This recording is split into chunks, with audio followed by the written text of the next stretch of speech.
Hey!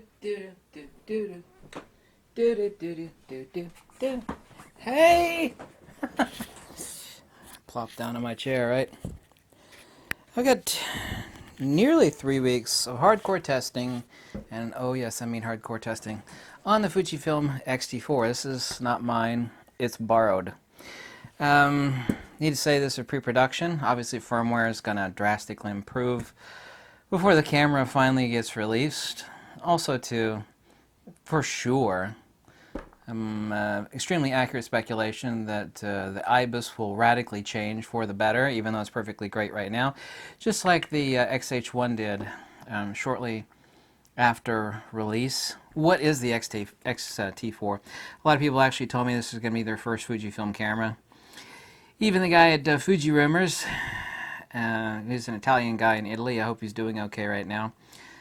He hasn't bought a Fujifilm camera in a long time, but he's actually going to get one of these. He's told the whole world, and he's told me also. And I've got one on order along with the vertical grip and an external charger. I can make, even though this is a pre-production camera, I can make some definitive statements about what this camera is and what it is not, without taking the analogy too far. If you're a Nikon person, some Nikon users have told me, well, you know, I've been waiting for the X-T4, thinking about not jumping ship necessarily, but expanding or jumping ship to Fujifilm, and I think the X-T4 is going to fulfill my needs. What is this camera in the Fujifilm system? And I have all the medium format Fujifilm cameras, GFX 50S, 50R, and GFX 100, and been owner of all the XT series, XT1, XT2, XT3. And this, of course, is the X-T4, which I'll be able to buy here in a little less than a month. And I know the silver one is going to be supposedly delayed sometime until May. This camera, without taking the analogy too far, is to Fujifilm exactly what the Nikon D850, and I have that camera also, was to Nikon. What do I mean by that? I mean it's both a jack of all trades and a master of all trades. Nikon D5, for example, extremely expensive camera, slow megapixel camera. It's certainly best, certainly for hardcore sports action, but it's not the camera you would necessarily choose for wildlife. As a low megapixel camera, it is kind of a jack of all trades, but it is a master, and that's what it's designed for, just like all the Nikon D series flagship cameras. And the same is true of Fujifilm's medium format, other than GFX 100, which has vastly superior autofocus, and it was the world's fastest autofocus medium format camera. It's kind of a jack of all trades, but it's only really a master still of architecture, landscape, portraiture, product photography, corporate photography, event, which is a lot. I mean, it has IBIS, which is amazing. It means you could use a 102 megapixel camera in low light. So its spectrum of what you could use it for is greatly expanded, and I have that camera as well. And these cameras, well, they're certainly not fast. They're awesome for landscape, and everybody knows that the sensor in the Fujifilm X-T4, at least I think everybody knows, is the same sensor and image processing engine as that was found in the Fujifilm X-T3. It's like, well, if it's the same sensor, then I'm already an owner of an X-T2, and we're not really talking any serious difference between X-T2 and X-T3, and if this is the same sensor as the X-T3, then what is it? Getting back to that Nikon D850 analogy, you may not own one, I have a lot of Nikon people that watch me and talking about Fujifilm cameras, is that was the it camera for Nikon. It means if you had to have one camera, they could literally do it all. I mean, perfect for wedding photography, product photography, corporate, landscape, event, bird, wildlife, action, sports. That is it on the X-T4, with the addition of what Fujifilm has added that people have asked for. In-body image stabilization. Not only that, well, the XH1 has IBIS stabilization, but this has a lot more stabilization with 18 specific lenses than that of even the XH1. Additionally, so this is a different suspension mechanism that the IBIS mech is found in the X-T4 as is found in that of the XH1. This is magnetically suspended sensor on the actual IBIS mech itself. People have asked for an articulating screen so you can actually do selfie photography. But the video features on this over that of the X-T3 was a huge step up. Like the X-T2, for example, in the user manual, basically only had 3 pages, I think, for the video features of the X-T2. And the X-T3 was a lot more. I mean, it was a lot more. This is even infinitely more so relative to the X-T3 than even the X-T3 was to the X-T2. Not only that, they've taken away the photometry dial, which of course you could assign now to a swipe function on the LCD or a function button. They've taken away the photometry dial, i.e. the metering, so that you can actually choose between two wholly different menus, one for stills photography and one for video, i.e. movie. You just switch it over to movie. Oh my goodness.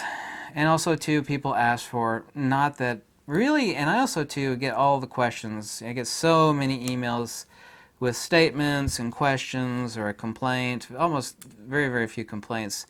And I really never heard anything about people complaining about the X-T3 battery, but we actually have the capacity of nearly twice that of the X-T3 right here in this 2200 milliamp new form factor. It looks exactly like an EN-EL15 Nikon battery, so we actually have, importantly, what people have asked for, the fully articulating screen, which, by the way, this type of screen mechanism doesn't actually have a break in the back of the magnesium panel.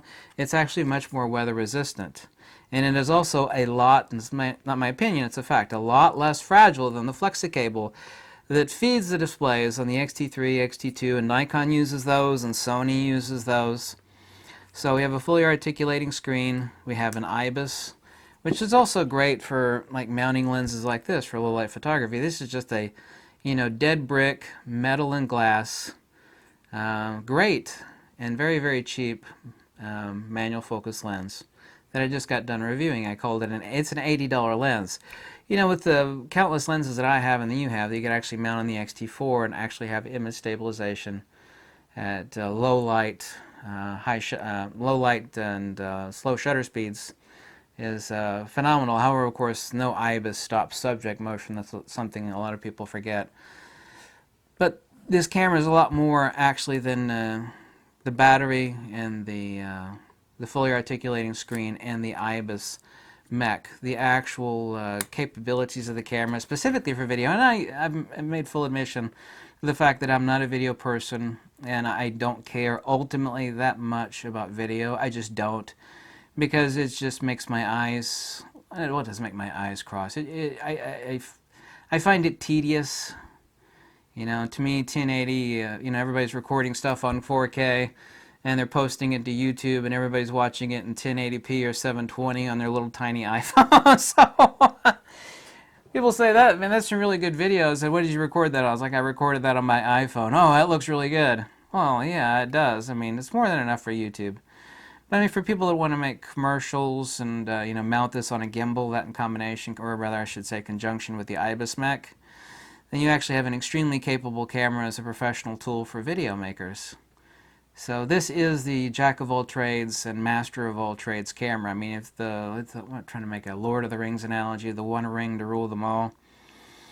Which of course this is not. I mean, if it's for ultra hardcore product photography, in landscape, I mean, obviously you're going to grab for a medium format GFX, but these, even the cheapest one, which is sitting right here, is still a lot more expensive than this Fujifilm X-T4.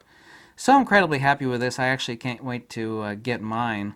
But I mean, this is the further continuation of the perfection of the X-T3, or the XT line specifically is what I meant to say. I love the fact that Fujifilm removed the photometry dial, because you could apply photometry to any one of a countless number of function buttons, or to the Q menu, which I've done, and of course we actually have better response for a touch to autofocus point selection.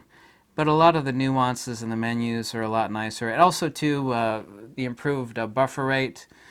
And this is a hardcore sports action camera, and I told people the accurate prediction that I made is that whether the Olympics are canceled or not, right now they're currently postponed until July or something like that. But whether they happen or not this year, Fujifilm is going to showcase this at the Olympics for 2020. And I knew that they would have, because this is meant to be basically an X-T3 on steroids with some hardcore functionality, which I've already been witness to. The hit rate on this is a lot higher than that on the X-T3. The X-T3 is great, but the hit rate is higher on this.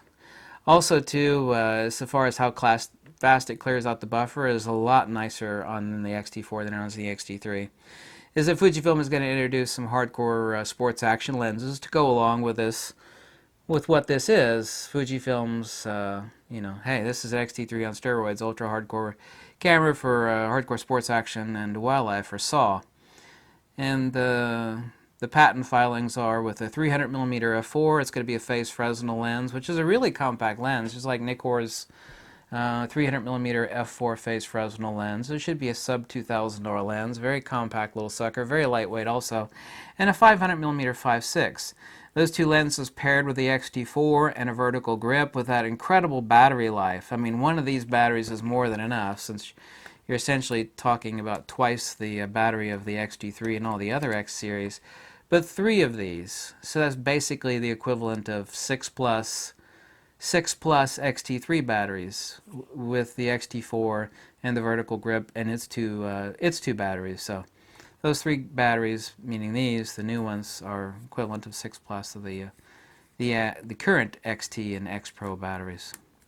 I actually never had a complaint about battery life, but also too, when you're actually doing deep buffering, when you're doing high drain, lithiums respond a certain way. So while there was not a battery issue at all with the X-T3 or the battery that goes in all the current Fujifilm cameras, the issue was that Fujifilm could not make this camera with that battery system, the current battery found in the X-T3, X-T2, etc., because high drain, what happens is that there's a voltage spike drop on lithium batteries, like when you're going to do some really hardcore sports action wildlife, and they needed a much higher milliamp different response curve lithium battery to meet the needs of this hardcore sports action wildlife performer at its extreme. You wouldn't need it for single shot photography, and you wouldn't need it for the performance of the X-T3, which is already very high. But for the performance that Fujifilm designed into the X-T4, they did have to employ a new battery.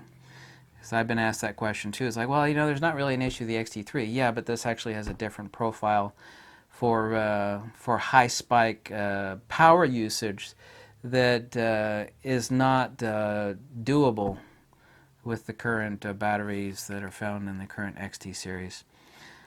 So this is basically Fujifilm's answer that the D850 was, but don't take the analogy too far. This has like 1,000 times more video features than the Nikon D850 does, so don't take that analogy too far. But the point being is that it's the single do-it-all, jack-of-all-trades, master-of-all-trades camera. And this is a pre-production camera, of course, but I know what this camera is. I know its performance characteristics that are actually extra and above that of the X-T3. And most importantly, also too, in final statements on the Fujifilm X-T4, is that this is not a vertical improvement on that of the X-T3. Well, we added some more stuff. We added IBIS and a bigger battery and articulating. So, well, you did do that. It's also a lateral expansion. The video features and the features in general, and a lot of the stuff that people asked for, most all of the stuff that people asked for that was a logical introduction and inclusion in the X-T4 has been added to the X-T4. So that's it. This is not like a final review of the X-T4 because it's a pre-production camera, but I wanted to make some bold statements because I've had now 2.5 weeks of hard testing with the X-T4, and I'm extremely proud of the fact that I pre-ordered one. And I work for Fujifilm. I don't sell anything.